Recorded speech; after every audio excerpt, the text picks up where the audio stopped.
Hello everyone, I'm Colin Canet. Today, of course, I've got another episode of tips and tricks for you. One of them in particular, I think you're going to really enjoy, the table saw one. You'll see it coming up. But before we get started, if you haven't already subscribed, I invite you to do that. So let's get a look at these tips and tricks sent in. This tip comes from Brian, and Brian says you can buy these sheetrock or gyprock sanders, and they're easy to replace the sandpaper, and you just undo the two wing nuts here and this little part comes up and you can see you just stuff the sandpaper underneath. But what Brian's suggestion is you can use that anti-skid material, and now you've got a super push block that gives you a nice wide area, easy to replace on here. That's just a great idea, Brian. But look, there's actually more, and here's what you can do.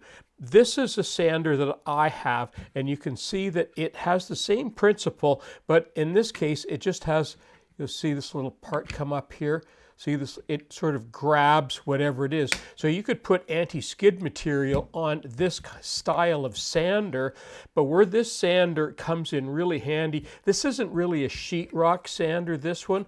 This one you can actually buy the sandpaper in this one in packages just to fit this.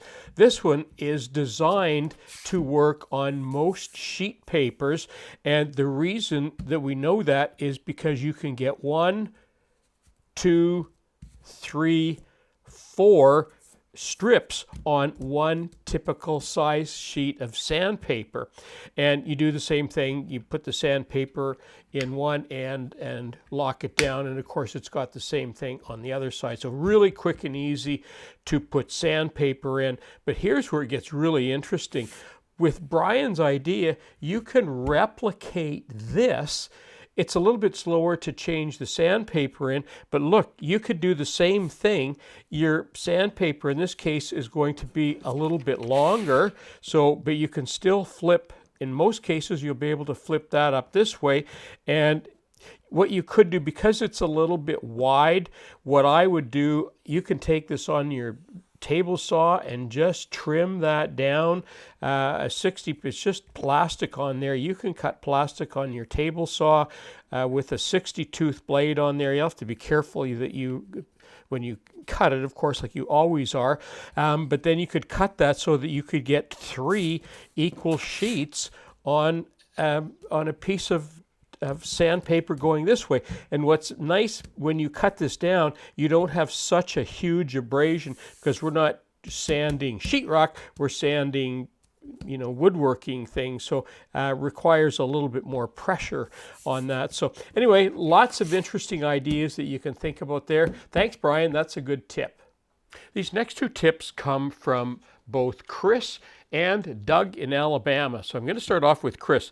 First of all, Chris wanted to set the angle of his table saw blade at 45 degrees, and he didn't have a triangle or any way of measuring that.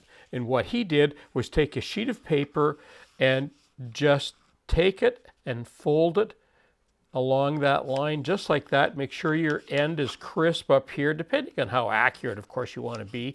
And like that, and presto, there is a 45-degree angle right there. And you could use that. It's actually even fairly firm. You can use that to align your table saw or whatever it is.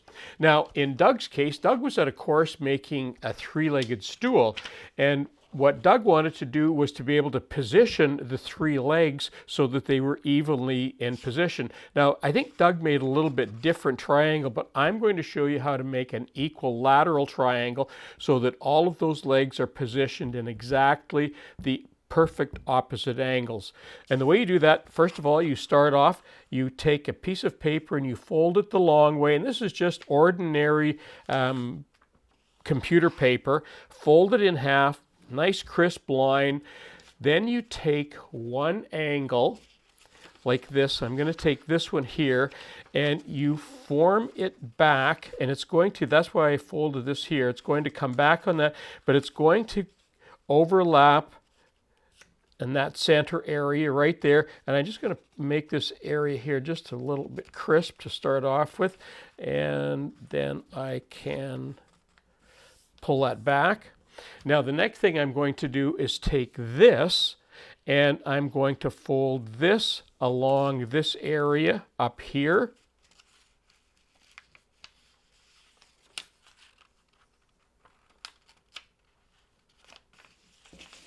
Put that around so you can see that. So again, I want a crisp area down here, and that's going to go like that. And now you've got this little area here, but look at when you turn it over, there's your equilateral triangle, and it's got this little nub sticking out here. And all you have to do is that you could cut that off. You could even leave it.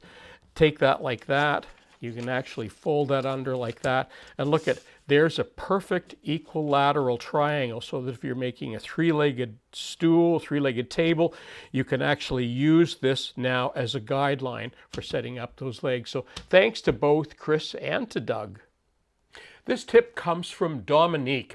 And Domik says that you can go to a variety of hardware stores and find these rubber, I shouldn't say plastic, I should say rubber mats. Now this one's probably about 1/8 of an inch thick. Now the one he has apparently is for under a washing machine. I couldn't find that in any of my stores, but they have lots of different rubber mats. His was a little bit smaller. This one is a little bit bigger, and it's perfect for sanding on. And that's what he was saying, that for sanding, you can lay your project out here and do all your sanding. What I like about, two things I really like about this idea. First of all, when you're sanding, sometimes the pieces tend to want to move around a bit. This tends to hold them a little bit better. The other thing that I found, at least with mine, is that when you're sanding on it, of course, a little bit of dust is going to get on your surface.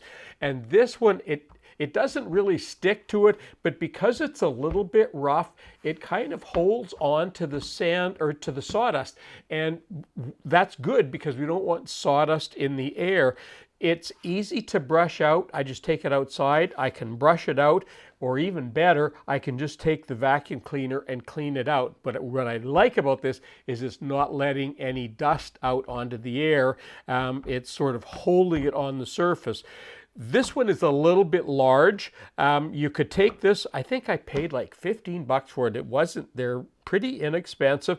You could cut it in half. You could even cut it in thirds.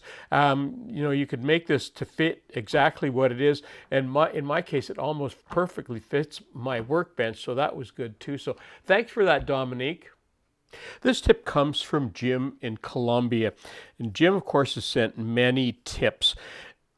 I use this tip myself, and I've used it for many years, but it's not one that I remember to tell everybody, so I really love these reminders. What Jim suggests is if you have a paintbrush, and sometimes they're rough paintbrushes, and like this one here that didn't get cleaned properly, I don't even know what's in there.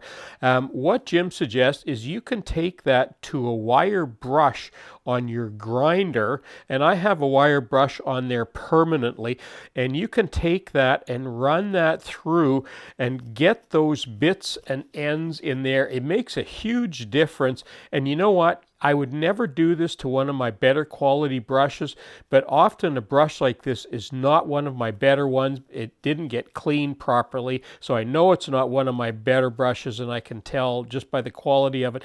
Now, this is something that I might use outside for on the fence or something like that, and go through. And honestly, like he says, I've never seen it actually damage the bristles on here. I just wouldn't use one of my best brushes on here, but it does clean out the all the stuff that's been left in there. And I thought that I'm not going to do it today, but that is a great tip, and that's one that I use myself. So thanks for that, Jim.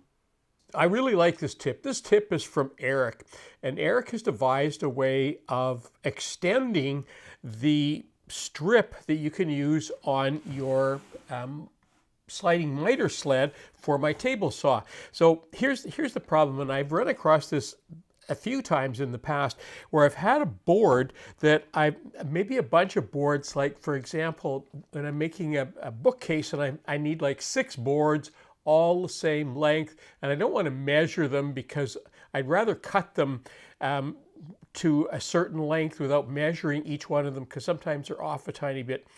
What he says is, look, you can use your sled, but what you do is you use a stop here, and here's the little trick right here, is you make a little piece of wood like this, and you can make these any length you want. This is just some scrap wood. It's got a stop at the bottom and a stop at the top. And here's the way it works. For example, if I've measured this and I say this is where I want the wood to be cut, and it could be a much longer piece of board, all you need to do is put your extension on there so it's on the back of the board.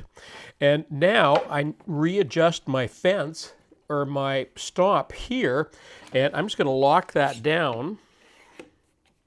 And now that board, when I push that board through, obviously that's going to cut exactly where it wants, right where that blade is right now. So it's going to cut that perfect length. So when I get finished making the first cut, all I do is take that board off, put a new longer board, whatever length it is. Of course, the end will be trimmed off.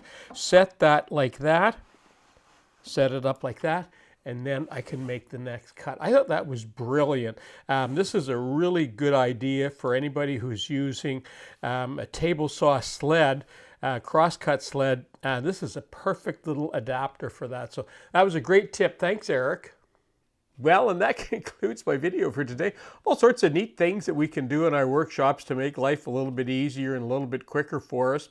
And for those of you that are new, I'm going to treat you to one of my older tips and tricks videos.